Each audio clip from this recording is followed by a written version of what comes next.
ಇಡೀ ಮೀಡಿಯಾ ಬಳಗಕ್ಕೆ ತುಂಬಾ ದೊಡ್ಡ thank you so much. And Peter ಅಂತ ಬಂದಾಗ ಎಸ್ ನಮ್ಮ ಅಂಕಿತ್ ಅವ್ರು ಹೇಳಿದ್ರು. ಆಕ್ಚುಲಿ ಪೀಟರ್ ಅಂತ ಬಂದಾಗ ಡೇ 1 ಇಂದಾನು ಪೀಟರ್ ಸಿನಿಮಾ ಯಾವಾಗ ನಾವು ಟೈಟಲ್ ಲಾಂಚ್ ಮಾಡ್ತೀವಿ, ಟೈಟಲ್ ಲಾಂಚ್ ನಮಗೆ ಡಾಲಿ ಧನಂಜಯ ಅವರು ಮತ್ತೆ ವಿಜಯ್ ಸೇತುಪತಿ ಅವರು ಮಾಡ್ಕೊಡ್ತಾರೆ. ಸೊ ಅವರು ನಮ್ಮ ಒಂದು ಪೋಸ್ಟರ್ ಡಿಸೈನ್ ಆಗ್ಲಿ ಮತ್ತು ಸಿನಿಮಾದ ಒಂದು ಚಿಕ್ಕ ಗ್ಲಿಮ್ಸ್ ಆಗ್ಲಿ ನೋಡ್ಬಿಟ್ಟು ಅವರು ತುಂಬಾ ಇಂಪ್ರೆಸ್ ಆಗಿ ರಿಲೀಸ್ ಮಾಡ್ಕೊಡ್ತಾರೆ. ಸೊ ಅಲ್ಲಿಂದ ಇಲ್ಲಿವರೆಗೂ ನಮ್ಮ ಕಂಟೆಂಟ್ ಕ್ರಿಯೇಷನ್ಸ್ ಹೇಗಿತ್ತು ಅಂದ್ರೆ, ಸೊ ಪ್ರತಿಯೊಂದನು ಆಡಿಯನ್ಸ್ಗೆ ಕನೆಕ್ಟ್ ಆಗ್ಬೇಕು, ಪ್ರತಿಯೊಂದನು ಅದು ಮಾರ್ಕೆಟಿಂಗ್ಗೆ ತುಂಬಾ ವರ್ಕ್ ಆಗ್ಬೇಕು ಅನ್ನೋದು ನಮಗೆ ಮೊದಲಿದ್ದಂತ ಒಂದು ಥಾಟ್ ಪ್ರೊಸೆಸ್.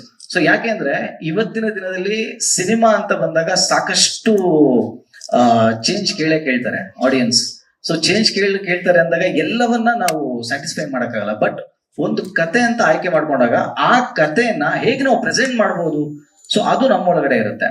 ಆ ಪ್ರೆಸೆಂಟ್ ಮಾಡ್ಬೇಕಾದ್ರೆ ಮಾರ್ಕೆಟಿಂಗ್ ಸ್ಟ್ರಾಟಜಿಗಳನ್ನ ಅದರಲ್ಲಿ ಆಕ್ಚುಲಿ ನಮ್ಗೆ ನಮ್ಮ ಮುಂದೆ ಇವಾಗ ಒಬ್ಬ ನಿರ್ದೇಶಕರಿಗೆ ಅಥವಾ ಒಂದು ಸಿನಿಮಾ ತಂಡಕ್ಕೆ ಸಿನಿಮಾ ಮಾಡೋಕ್ ಹೊರಟಾಗ ಸಾಕಷ್ಟು ಸವಾಲುಗಳು ಎದುರಾಗುತ್ತೆ. ಯಾಕೆ ಅಂದ್ರೆ ನಾವು ಆಡಿಯನ್ಸ್ಗೆ ಹೇಗೆ ತಲುಪಬೇಕು, ಆಡಿಯನ್ಸ್ಗೆ ಈಗ ನಮ್ಮ ಸುತ್ತ ಇರೋಂಥ ಒಂದು ಸರ್ಕಲ್ ನಾವು ಆರಾಮಾಗಿ ತಲುಪಬಹುದು, ಆಡಿಯನ್ಸ್ಗೆ ಹೇಗೆ ತಲುಪಬೇಕು ಅನ್ನೋದು ತುಂಬಾ ಒಂದು ಸವಾಲುಗಳು ಯಾವತ್ತೂ ಇದ್ದೇ ಇದೆ.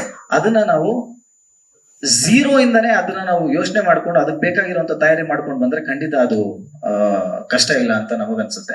ಅಂಡ್ ಈ ಸಿನಿಮಾ ಪ್ರತಿಯೊಂದು ಹಂತದಲ್ಲೂ ಪ್ರತಿಯೊಂದು ಕಂಟೆಂಟ್ ಅಲ್ಲೂ ನಾವು ಒಂದು ಹೊಸ್ತನವನ್ನ ಕೊಟ್ಟಿದ್ದೀವಿ. ಸೊ ಮ್ಯೂಸಿಕ್ ಅಂತ ಬಂದಾಗ 4 ಜಾನರ್ ಅಲ್ಲಿ ಮಾಡಿದೀವಿ. ಸೊ 4 ಜಾನರ್ ಅಲ್ಲಿ ಮಾಡ್ಬೇಕು ಅಂದ್ರೆ ಅದು ಮ್ಯೂಸಿಕ್ ಕೂತಾಗ ಆಗುವಂತ ಬದಲಾವಣೆಗಳಲ್ಲ, ಅದನ್ನ ಸ್ಕ್ರಿಪ್ಟ್ ಅಲ್ಲೇ ನಾವು ಚೇಂಜ್ ಮಾಡ್ಕೊಂಡು ಬರ್ಬೇಕಾಗುತ್ತೆ. ಆ ತರದೊಂದು ಏನೋ ಆಲೋಚನೆಗಳು ಸ್ಕ್ರಿಪ್ಟ್ ಇಂದಾನೆ ಹುಟ್ಟಬೇಕಾಗತ್ತೆ. ಸೊ ಆ ಸ್ಕ್ರಿಪ್ಟ್ ಇಂದ ಹುಟ್ಟಬೇಕು ಅಂದ್ರೆ ಅಲ್ಲಿ ನಾವು ಮಾರ್ಕೆಟಿಂಗ್ ಆಗ್ಲಿ ಪಬ್ಲಿಸಿಟಿ ಆಗ್ಲಿ ಇದೆಲ್ಲವನ್ನ ಯೋಚನೆ ಮಾಡ್ಕೊಂಡು ಪ್ರತಿಯೊಂದು ಕೆಲಸವನ್ನ ಮಾಡ್ಕೊಂಡ್ ಬರ್ಬೇಕಾಗತ್ತೆ. ಸೊ ಹಾಗಾಗಿ ಪೀಟರ್ ಸಿನಿಮಾದ ಪ್ರತಿಯೊಂದು ಕಂಟೆಂಟ್ಗಳು, ಹಾಡುಗಳು ಅಥವಾ ಟೀಸರ್ ಎಲ್ಲವೂ ಕೂಡ ಆಡಿಯನ್ಸ್ಗೆ ಹತ್ರ ಆಗೋದಕ್ಕೆ ಅದ ಕಾರಣ. ಯಾಕೆಂದ್ರೆ ಭಿನ್ನವಾಗಿ ಏನೋ ಒಂದು ಕೊಡ್ತಾ ಬರ್ತಾ ಇದೀವಿ. ಅಂಡ್ ಟೀಸರ್ ಅಂತ ಬಂದಾಗ ಅಂಡ್ ಸಾಂಗ್ಸ್ ಯಾವಾಗ ನಾವು ಪ್ರತಿ ಸಿನಿಮಾಗೆ ಒಂದು ಇನ್ವಿಟೇಷನ್ ಸಾಂಗ್ಗಳು ಅನ್ನೋದು ಅದು ಎಲ್ರಿಗೂ ಗೊತ್ತು, ಅದು ಎಷ್ಟೋ ವರ್ಷಗಳಿಂದ ನಡ್ಕೊಂಡು ಬಂದಿದೆ ಅದು. ಸೊ ನಾವು ಸಾಂಗ್ಗಳು ಕೊಡ್ಬೇಕಾದ್ರೂ ಕೂಡ, ಹಾಡುಗಳು ಕೊಡ್ಬೇಕಾದ್ರೂ ಕೂಡ ಅದರಲ್ಲೂ ಒಂದು ವಿಭಿನ್ನತೆ ಇರಬೇಕು, ಅದು ಕೂಡ ಜನಕ್ಕೆ ನಾಟಬೇಕು, ಆ ಮೆಲೋಡಿ ಇರಬೇಕು, ಆ ಸೌಂಡಿಂಗ್ ಇರಬೇಕು. ಎಲ್ಲವೂ ಇದ್ದಾಗ ಆಡಿಯನ್ಸ್ ಬೇಗ ಕ್ಯಾಪ್ಚರ್ ಮಾಡ್ತಾರೆ. ಈ ಎಲ್ಲಾ ವಿಷಯಗಳು ನಮ್ಮ ಮಾರ್ಕೆಟಿಂಗ್ ಸ್ಟ್ರಾಟಜಿಯ ಒಂದು ಅಂಶಗಳು. ಅಂಡ್ ಯಾವಾಗ ನಾವು ಹಾಡುಗಳನ್ನ ಮಾಡ್ತೀವಿ, ಹಾಡುಗಳನ್ನ ರೆಡಿ ಮಾಡಿದಾಗ ಹಾಡುಗಳನ್ನ ಪಿಚ್ ಮಾಡ್ತೀವಿ. ಸೊ ಥಿಂಕ್ ಮ್ಯೂಸಿಕ್ ಅನ್ನೋ ದೊಡ್ಡ ಸಂಸ್ಥೆ ಹಾಡನ್ನ ಬೈ ಮಾಡುತ್ತೆ. ಸೊ ಯಾವಾಗ ಹಾಡುಗಳು ಬೈ ಆಗುತ್ತೆ ಅದು 4 ಲ್ಯಾಂಗ್ವೇಜ್ ಅಲ್ಲಿ ಬೈ ಆಗುತ್ತೆ. 4 ಲ್ಯಾಂಗ್ವೇಜ್ ಅಲ್ಲಿ ಬೈ ಆದಾಗ ಆಟೋಮ್ಯಾಟಿಕ್ ಆಗಿ ಸಿನಿಮಾ 4 ಲ್ಯಾಂಗ್ವೇಜ್ಗೆ ಕೆಲಸ ಮಾಡ್ತಾ ಹೋಗುತ್ತೆ. ಸೊ ಅಲ್ಲಿಂದ ನಮ್ಮ ಪ್ರಚಾರದ ರೀತಿ ಕೂಡ ಬದಲಾಗ್ತಾ ಹೋಗುತ್ತೆ. ಸೊ ಟೀಸರ್ ಬೇರೆ ತರ ಆಗುತ್ತೆ, ಉಳಿದಿರೋ ಸಾಂಗ್ಸ್ ಗಳು ಬೇರೆ ತರ ಬರ್ತಾ ಹೋಗುತ್ತೆ. ಅಂಡ್ ಇದು ಬರೀ ಕರ್ನಾಟಕ ಅಲ್ಲದೆ ಕೇರಳ, ತಮಿಳುನಾಡು ಮತ್ತು ಹೈದರಾಬಾದ್ ಅಲ್ಲೂ ಕೂಡ ನಮ್ಮದು ಪಬ್ಲಿಸಿಟಿ ಅಂಡ್ ಮಾರ್ಕೆಟಿಂಗ್ ಕೂಡ ಅಲ್ಲೂ ನಡೀತಾ ಇದೆ ಈ ಸಿನಿಮಾ ಬಗ್ಗೆ. ಸೊ ಅಲ್ಲೂ ಕೂಡ ಈ ಸಿನಿಮಾ ಏಪ್ರಿಲ್ 10ಕ್ಕೆ ಇಲ್ಲಿ ರಿಲೀಸ್ ಆಗ್ತಿದೆ. ಅದಾಗಿ 2 ವಾರದ ನಂತರ ಆಯಾಯ ಸ್ಟೇಟ್ ಗಳಲ್ಲಿ ರಿಲೀಸ್ ಮಾಡ್ತಾ ಇದೀವಿ. ಸೊ ಆಸ್ ಪರ್ ನಮ್ಮ ಸುಪ್ರೀತ್ ಸರ್ ಕೂಡ ಅದನ್ನೇ ನಮ್ಗೆ ಗೈಡ್ ಮಾಡಿದ್ರು.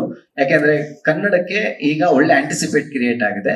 ಇಲ್ಲಿಂದ ಒಂದು ವೈಬ್ ಕ್ರಿಯೇಟ್ ಆಗಿ ಅಲ್ಲಿ ಹೋದಾಗ ನಮ್ಗೆ ಇನ್ನೂ ಈಸಿ ಆಗುತ್ತೆ ನಮ್ಮ ಸಿನಿಮಾಗೆ, ಅಲ್ಲೂ ಕೂಡ ಒಂದು ಓಪನಿಂಗ್ ಚೆನ್ನಾಗಿ ಸಿಗುತ್ತೆ ಅನ್ನೋ ತರ ಗೈಡ್ ಮಾಡಿದ್ದಾರೆ. ಸೊ ಹಾಗಾಗಿ ನಾವು ಅದನ್ನ ಫಾಲೋ ಮಾಡ್ಕೊಂಡು ಹೋಗ್ತಾ ಇದೀವಿ. ಅಂಡ್ ಈ ಸಿನಿಮಾದ ಪ್ರತಿಯೊಂದು ವಿಭಾಗಗಳಲ್ಲೂ ಕೆಲಸ ಮಾಡಿರುವಂತ ಪ್ರತಿಯೊಂದು ಟೆಕ್ನಿಷಿಯನ್ಸ್ಗಳಿಗಾಗ್ಲಿ ಅಥವಾ ನಟರುಗಳಿಗೆ ಅಂಡ್ ಪೋಸ್ಟ್ ಪ್ರೊಡಕ್ಷನ್ ಡಿಪಾರ್ಟ್ಮೆಂಟ್ ಎಲ್ಲರಿಗೂ ನಮ್ಮ ತಂಡದ ಪರವಾಗಿ ಒಬ್ಬ ನಿರ್ದೇಶಕನಾಗಿ ನಾನು ಇವತ್ತು ತುಂಬಾ ದೊಡ್ಡ ಥ್ಯಾಂಕ್ಸ್ ಹೇಳ್ತೀನಿ. ಯಾಕೆಂದ್ರೆ ಇದು ಸುಮಾರು 1.5 ವರ್ಷದ ಜರ್ನಿ ಇದು ಪೀಟರ್. ಸೊ ಈ 1.5 ವರ್ಷದ ಜರ್ನಿನಲ್ಲಿ ಸಾಕಷ್ಟು ಜನ ಇದಕ್ಕೆ ಎಫರ್ಟ್ ಹಾಕಿದ್ದಾರೆ. ಈಗ ನಾವಿಲ್ಲಿ ಕೂತಿರೋದು ಅವರನ್ನ ರೆಪ್ರೆಸೆಂಟ್ ಮಾಡ್ತಾ ಇದೀವಿ ಅಷ್ಟೇ. ಬಟ್ ನಮ್ಮ ಹಿಂದೆ ಅಷ್ಟೂ ಜನ ಎಫರ್ಟ್ ಹಾಕಿರೋದಕ್ಕೆ ನಾವಿಲ್ಲಿ ಆರಾಮಾಗಿ ಇಷ್ಟೊಂದು ಕಂಟೆಂಟ್ ನ ನಿಮಗೆ ಸಕ್ಸಸ್ಫುಲ್ ಆಗಿ ತೋರಿಸೋದಕ್ಕಾಯ್ತು ಮತ್ತು ಆರಾಮಾಗಿ ನಾವಿಲ್ಲಿ ಕೂತ್ಕೊಂಡು ಮಾತಾಡೋಕ್ಕಾಗ್ತಾ ಇದೆ. And thank you so much ಅವರೆಲ್ಲರಿಗೂ. ಮತ್ತು ಈ ಸಿನಿಮಾ ಏಪ್ರಿಲ್ 10ಕ್ಕೆ ರಿಲೀಸ್ ಆಗ್ತಿದೆ. ಪೀಟರ್ ನಾವು ಇಡೀ ತಂಡ ನಾವು ಖಂಡಿತವಾಗ್ಲೂ ಒಂದು ಪ್ರಾಮಿಸ್ ಮಾಡ್ತೀವಿ, ಇದು ನಿಮಗೆ ಒಂದು ಒಳ್ಳೆ ಥಿಯೇಟ್ರಿಕಲ್ ಎಕ್ಸ್ಪೀರಿಯನ್ಸ್ ನ ಕೊಡುತ್ತೆ. ಸಂಪೂರ್ಣ ನ್ಯೂಸ್, ಇದು ನೊಂದವರ ಧ್ವನಿ.